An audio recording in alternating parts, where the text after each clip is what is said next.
Right, we're here demonstrating the JTMEC dyno cooling PLC upgrade. So we see here we're starting with the system turned off. There's the HMI and the PLC. We'll power it up and the HMI will boot straight into the user interface.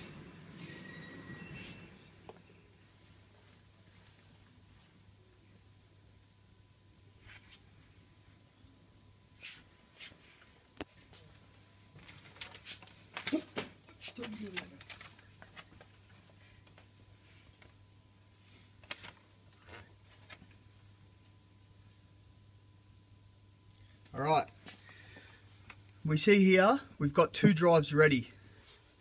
The drives are hooked up in parallel via Modbus. For the purposes of this demo, drive 3 is unhealthy. We see when we go into the drive info page for a healthy drive, we see lots of green here, it looks healthy. We go into an offline drive and we can see lots of warnings and faults. Okay. Now we'll give a simulate a start signal via the program. So this is like a hardwired digital input. We see that drive 1 starts. Then we've got a 10-second delay and drive 2 should start.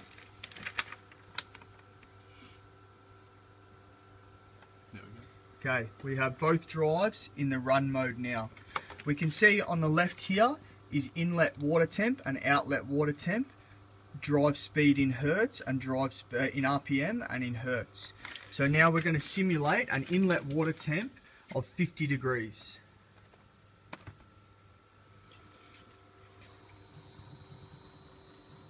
See, that goes to 50 and the drives run to 9 Hertz.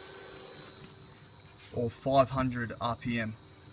Okay, now we're going to go below the lower threshold of 40.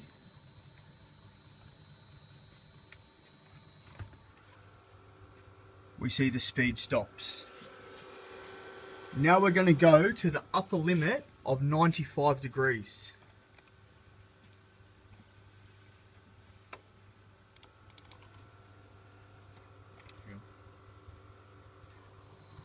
Okay, we can see inlet water temp has risen to 95.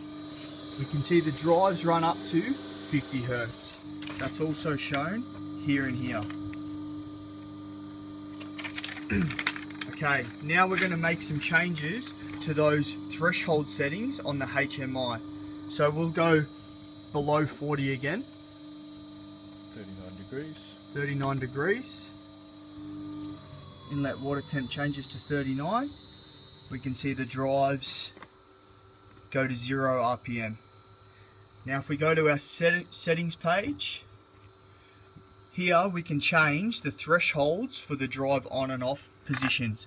So at the moment the minimum operating temperature is 40. We're going to change this to 70.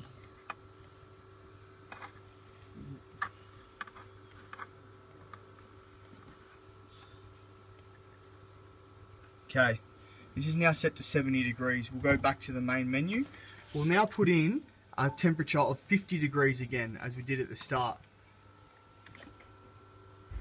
We can see the drives don't run. We'll put in 75.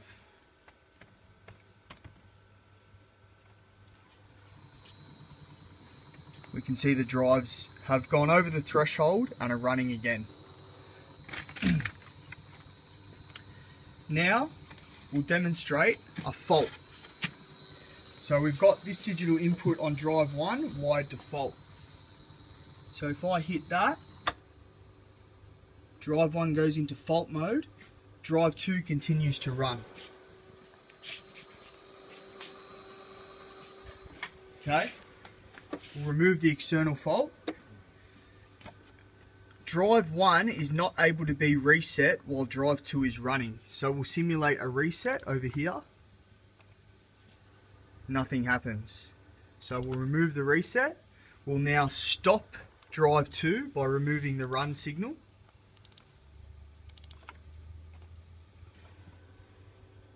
Drive 2 is no longer running. We'll now simulate a reset. Drive 1 is reset.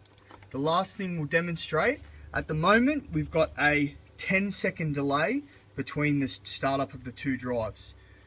This is configurable. We'll change this to a 2-second delay. Milliseconds. The scaling's in milliseconds for this one. Alright, so now if we issue a start signal over here, we should only see a 2-second delay. There we go. Alright, and one last thing we'll show, given that this is a web browser HMI, we can go to Internet Explorer on the computer, put in the IP address of the PLC, 192.168.0.10/webvisu.htm. You must have Java installed on your laptop, which is quite common.